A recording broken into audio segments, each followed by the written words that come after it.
جناب سیدہ 5 سال کی ہیں۔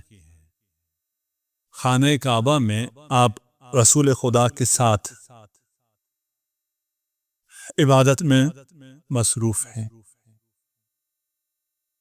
ایک لعین آیا، اس نے اونٹ کی آلائش رسول خدا کے چہرے پر ڈال دی۔ 5 سال کی بچی کے سامنے باپ کے ساتھ یہ جسارت ہو، اپنے ننھے ہاتھوں سے باپ کا چہرہ صاف کر۔ اجرکم علی اللہ۔ میں عرض کروں گا بی بی، ایک بچی اور ہے جو اپنے ننھے ہاتھوں سے آپ کے بیٹے کی کٹی گردن پر ہاتھ پھیرتی جاتی ہے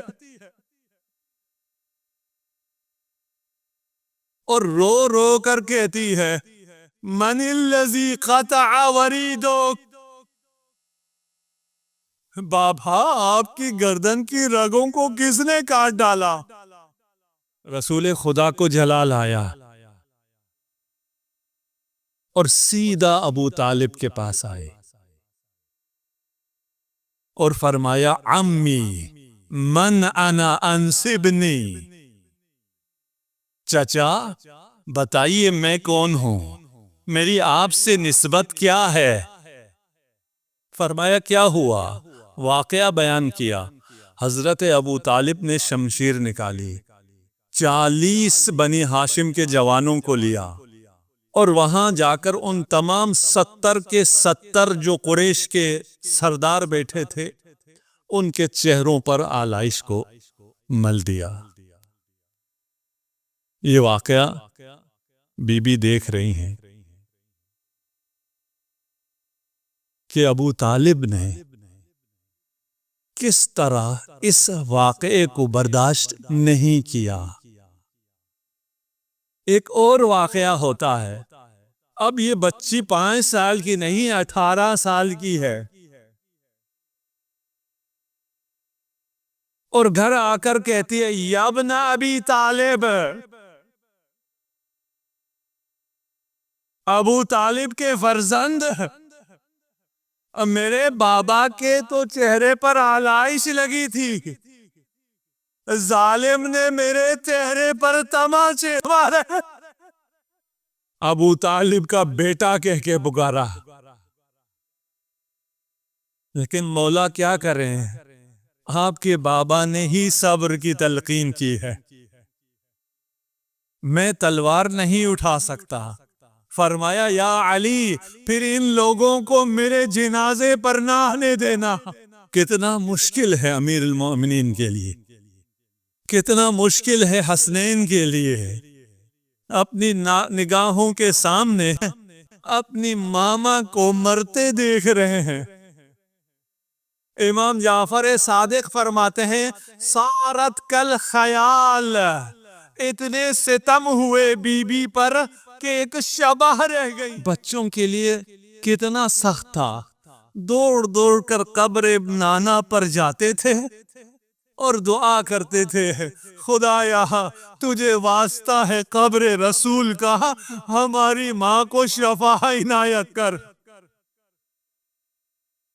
ہماری ماں بہت مریض ہے، ہماری ماں کا پہلو شکستہ ہے۔ جب دعا کر کے حسنین پلٹے ہیں، دیکھا جناب سیدہ سو رہی ہیں، کہا اسماء یہ ہماری ماں کے سونے کا وقت نہیں تھا، کاش اسماء نے نہ کہا ہوتا، کہا شہزادو ان امتکما لیست نائمہ قد فارقت الدنیا، فاطمہ اب اس دنیا میں نہ رہی۔ حسن و حسین نے لاش مادر پر اپنے آپ کو گرا دیا، بین کرنا شروع کیا۔ اسماء نے کہا شہزادو جاؤ جا کر علی کو خبر کرو۔ شہزادے جب نکلے اور ماں کی قبر ماں کی لاش کو چھوڑ کر آ رہے ہوں اور گریہ کرتے ہوئے جا رہے ہیں، شہزادوں کا گریہ سنا، اصحاب مسجد سے نکلے، علی مسجد سے نکلے، پوچھا کیوں گریہ کرتے ہو؟ کہا ہماری ماں ہمیں چھوڑ کر وقع علی بوجہی، علی اپنے چہرے کے بل زمین پر گرے. عرض کروں گا آقا صرف آپ چہرے کے بل نہیں گرے، جب بیویوں کو مقتل کے کنارے سے لے جایا جا رہا تھا ہاتھ بندھے ہوئے تھے، جب بے گور و کفن لاش حسین کو دیکھا بیویوں نے اجرکم علی اللہ. بس مجلس مصاب ہو گئی، جنازہ تیار ہوا. میں اس سے زیادہ نہ پڑھ سکوں گا کہ کس طرح علی نے اس جنازے کو رات کی تاریکی میں غسل دیا. یہ تو اچھا تھا کہ رات کی تاریکی تھی اور اس تاریکی میں غسل دیتے دیتے علی کی چیخ بلند ہوئی اور فرمایا اما لیلی فمسحات، آج کے بعد علی کبھی چین کی نیند نہیں سوئے گا. اجرکم علی اللہ. امام جعفر صادق سے کسی نے پوچھا کہ وہ کیا ہوا تھا رات کی اس تاریکی میں، علی نے ایسا کیا منظر دیکھا؟ امام نے فرمایا ایک تو بازوؤں پر تازیانوں کے نشان دیکھے اور دوسرا شکستہ پہلو دیکھا. جانتے ہو اگر ہاتھ کی ہڈی ٹوٹ جائے تو جب تک ہاتھ ہلایا نہ جائے درد نہیں ہوتا، لیکن اگر پہلو شکستہ ہو ہر سانس پر تکلیف ہوتی ہے. علی کو یہ بات کبھی چین کی نیند نہ سونے دیتی. زہرا ہر سانس میں. اجرکم علی اللہ.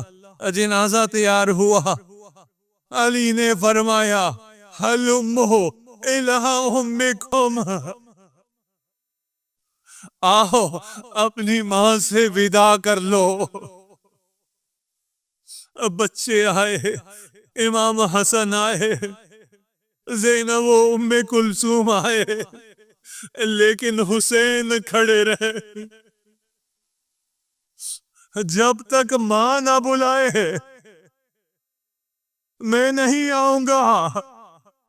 بندے کفن کھلے، پہلو شکستہ کا ہاتھ برآمد ہوا اور میرے مظلوم بیٹے ماں کے پاس آ، ماں تجھے چھوڑ کر نہیں جا رہی، ماں تیرے ساتھ ساتھ رہے گی. کربلا تو جائے گا، ماں تیرے ساتھ ہوگی. گودال قتل کا ہوگا، بہن 70 قدم کے فاصلے پر ماں تیرے سرانے ہوگی.